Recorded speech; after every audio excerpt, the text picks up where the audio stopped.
Sejarah jauh lebih senang mencatat para pemenang, maka sekecil-kecilnya pertarungan yang harus kita menangkan adalah pertarungan melawan diri sendiri.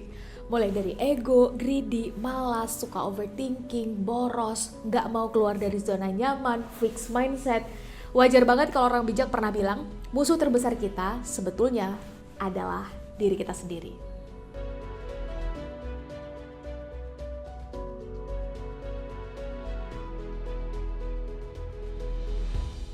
Halo, assalamualaikum teman-teman. Sally di sini dan selamat datang kembali di Ada Buku.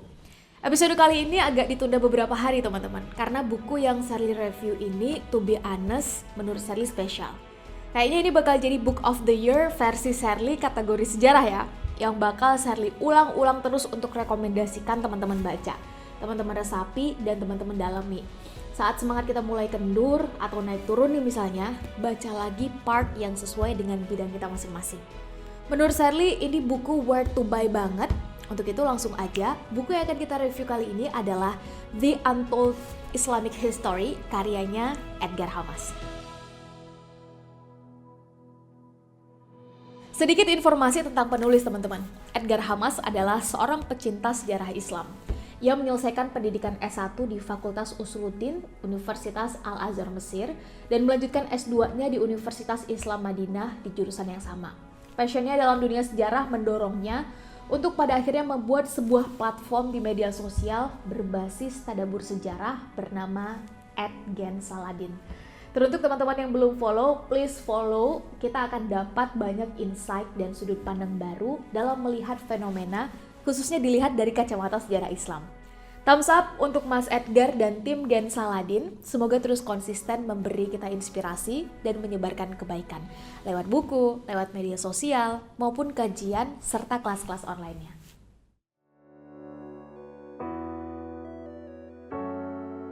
Oke teman-teman, kita langsung aja. Ini dia 2 alasan kenapa buku ini bakal masuk dalam Book of the Year tahun 2023 versi Sally ya. Alasan yang pertama, sejarah itu berulang teman-teman. Maka hanya mereka yang mau mempelajari dan mengambil pelajaran atau hikmah dari the factual history, sejarah yang sebenarnya terjadi ya, bukan sejarah yang dikubur, maka mereka lah yang akan memimpin masa depan. Dan ketika masa depan itu adalah milik siapa saja yang mau mempersiapkan hari ini, maka sudah tentu persiapan pertamanya adalah pengetahuan tentang the factual history itu sendiri. Dilalahnya adalah sekarang banyak sejarah yang bisa dikatakan disamarkan. Untuk itu adalah tugas dan tanggung jawab kita untuk menguak kembali, menyebarkan, dan memviralkan kembali fakta-fakta tersembunyi atau yang sengaja disembunyikan. Well, we never know. Yang harusnya menjadi hak kita semua, hak publik, generasi muda, khususnya yang hidup di zaman sekarang. Dan alasan kedua, kenapa Sally merekomendasikan buku ini, Sally pribadi meyakini bahwa apa yang terjadi sekarang adalah akumulasi dari keputusan, tindakan, dan kejadian di masa lalu. Gak ada tuh istilah ujuk-ujuk terjadi tanpa ada rentetan peristiwa sebelumnya. Maka mempelajari dan mendalami sejarah, setidaknya bagi Sally, bukan hanya membangkitkan optimisme dan romantisme masa lalu, namun lebih ke memaknai lebih dalam tentang siapa kita sekarang. Karena pada akhirnya, hanya mereka yang benar-benar kenal dengan siapa dirinya yang akan mampu menjadi versi terbaik dari dirinya sendiri saat ini. Dan itu semua adalah hak kita, siapapun kita dan apapun latar belakang kita.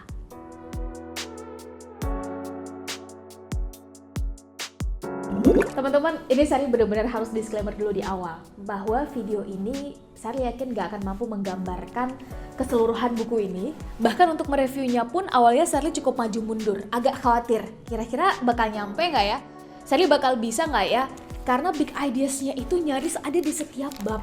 Kita beneran menemukan penggalan-penggalan kisah dan fakta yang selama ini gak kita temukan dalam sejarah yang kita baca pada umumnya. Mungkin bagi sebagian orang yang punya akses untuk bisa membaca dan memahami buku dengan bahasa tertentu seperti bahasa Arab, bahasa Inggris, bahasa Perancis, Chinese, mungkin lebih bisa leluasa dan cepat mendapatkan penggalan-penggalan kisah inspiratif ini. Namun teruntuk kita yang terbatas dengan kemampuan bahasanya, buku ini menurut Sally membantu banget agar kita bisa kembali mengumpulkan dan menyusun puzzle-puzzle yang hilang. Makanya teman-teman, saya pikir harus banget baca buku ini, miliki bukunya, bahkan kalau pas lagi butuh suntikan inspirasi dan motivasi, semangat lagi naik turun, buku ini layak banget teman-teman baca. Worth to buy banget. Nanti link pembeliannya saya taruh di box description sekiranya teman-teman tertarik. Dan untuk sekarang teman-teman, ini dia 3 ide besar yang ngena banget di Sherly. Harapannya adalah bisa jadi pemantik buat teman-teman juga, agar mau mulai tertarik menguak banyak fakta dan sejarah yang tidak disampaikan secara luas. Padahal itu adalah pasak peradaban di dunia ini. Ide besar yang pertama adalah kemenangan itu harus diperjuangkan dan perubahan itu harus diupayakan. Nggak ada istilah datang ujuk-ujuk dan tiba-tiba. Mungkin saat membaca buku ini, kita banyak disuguhkan dengan sejarah, kisah, dan perjalanan mencari kebenaran yang ditempuh oleh orang-orang hebat di masa yang sebelumnya. Nama dan karyanya masih kita rasakan impact-nya sampai sekarang. Namun, saat bicara tentang perubahan dan kemenangan, maka partikel terkecilnya kan justru adalah mindset dan mental kita sendiri kan ya. Karena itu nggak mungkin membuat perubahan besar kalau bahkan perubahan untuk diri sendiri saja masih ogah untuk kita upayakan. Kita nggak akan mungkin bicara dan diskusi tentang kemenangan sosial, wilayah, negara, peradaban gitu yang besar banget. Kalau bahkan menang melawan rasa malas pada diri sendiri aja, kita nggak mampu upayakan. Nah, buku ini lewat kisah-kisah nyata para pahlawan di masanya, seperti Tariq bin Ziyad, Musa bin Nusair yang membuka gerbang Andalusia, awal dari pengetahuan, peradaban, dan kemakmuran di Spanyol dan Eropa. Kemudian ada Asad bin Furat, Salahuddin al-Ayyubi, Imam al-Bukhari dan muridnya Imam al-Muslim yang mempelajari 500.000 riwayat manusia untuk memastikan sampainya ucapan Nabi Muhammad pada umat Islam. Yang menariknya, ini adalah sebuah metode periwayatan sejarah dan keilmuan paling ketat, minimal sampai sekarang, yang ternyata belum ada metode keilmuan yang mampu menandinginya teman-teman. Kita belum bicara tentang entrepreneur, taktik dan strategi perang, politik, women empowerment yang itu bakal kita dapati juga di buku ini. Nah, kita kembali dulu ke topik. Mungkin saat kita membaca buku ini, perubahan dan kisah-kisah yang diceritakan skalanya sangat besar gitu ya.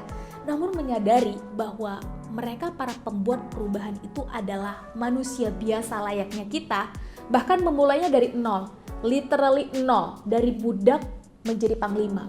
Dari hanya memiliki seekor keledai hingga menjadi pemimpin tertinggi di Andalusia. Gak punya privilege apapun kecuali rasa yakin akan kebenaran yang dibelanya. Di waktu yang sangat singkat, banyak hal bisa diubah ketika memiliki 2 hal. Pertama, visi hidup yang melampaui waktu dan zaman. Dan yang kedua, berpegang pada sesuatu yang tidak berubah lagi dan yakin dengan itu. Nah, logikanya gini teman-teman. Kalau 2 hal ini juga kita install di diri kita, anak muda di zaman sekarang ya, dengan semua teknologi, percepatan, dan infrastruktur digital yang kita miliki, maka udah ketahuan tuh, seharusnya percepatan kebaikan dan amplify kebermanfaatan seperti apa yang bisa kita lakukan. Formulanya ya, bukan strategi saklek yang kita pakai. Sehingga wajar ketika orang bijak berulang kali mengingatkan kita teman-teman. Hanya mereka yang mau membaca, melihat, dan mengambil pelajaran dari masa lalu yang akan membuat perubahan, bukan dirubah oleh zaman. Ide besar yang kedua adalah kemenangan itu dipergilirkan, dan sejarah ternyata lebih senang mencatat para pemenang. Ada satu chapter yang Sherly suka banget teman-teman di buku ini. Sekali lagi ini akan sangat subjektif karena dari sudut pandang Sherly ya. Tepatnya di chapter 22 halaman 191. Konteksnya adalah Perang Dunia II berakhir, jadi kurang lebih tahun 1945. Dan Blok Timur saat itu kalah. Pasukan Jerman dinyatakan mundur, banyak jenderal dijatuhi hukuman mati. Salah satunya adalah Jenderal Angkatan Udara Nazi, namanya adalah Hermann Göring. Setelah semua hal yang dilakukannya, hukuman itu membuat publik akhirnya melontarkan cacian, hinaan, dan makian. Sembari mengatakan sejarah pada akhirnya akan mengutuk kamu sepanjang zaman. Nah, terlepas dari kita ada di pihak mana ya teman-teman, blok yang mana, namun respon dari Jenderal Göring ini menurut saya menunjukkan beliau ini adalah kelas banget orangnya. Ia mengeluarkan statement yang kurang lebih begini. Aku pasti akan ditulis oleh sejarah sebagai orang yang hina, karena kalianlah pemenang perangnya. Kalau kami yang menang, nama kalianlah yang akan aku tulis sebagai bangsa yang hina. Dalam banget ya. Semua hanya tentang permainan sudut pandang. Menang kalah itu dipergilirkan. Mereka yang bersiap menang, maka bersiap pula akan diukir sejarah dengan hal-hal positif dan baiknya.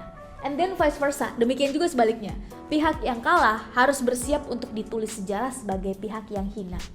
Tugas kita pada akhirnya adalah memantaskan diri, berusaha semaksimal mungkin untuk menang.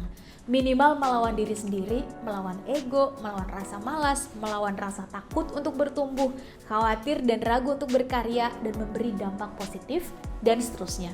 Karena kalau bahkan kita nggak mau memenangkan pertarungan dan perang dengan diri sendiri, apalagi dengan realitas kehidupan. Mungkin sebagian dari kita mengatakan dan berpendapat, hidup ini kan bukan tentang menang kalah, Ser. Yes, Sherly sangat sepakat. Tapi faktanya, dunia ini penuh dengan kepentingan dan tidak mungkin semua kepentingan bisa diakomodir di waktu yang sama. Pasti ada aja pihak yang mendapat lebih dan ada aja pihak yang mendapat kurang. Entah itu terlihat atau tidak, seni memenangkan kepentingan, opini, pendapat, bahkan persepsi publik pun sekarang menjadi bagian dari soft war, dari perang-perang yang tidak terlihat di zaman kekinian. Sejarah lebih senang mencatat para pemenang, teman-teman. Maka sekecil-kecilnya pertarungan yang harus kita menangkan adalah pertarungan melawan diri sendiri.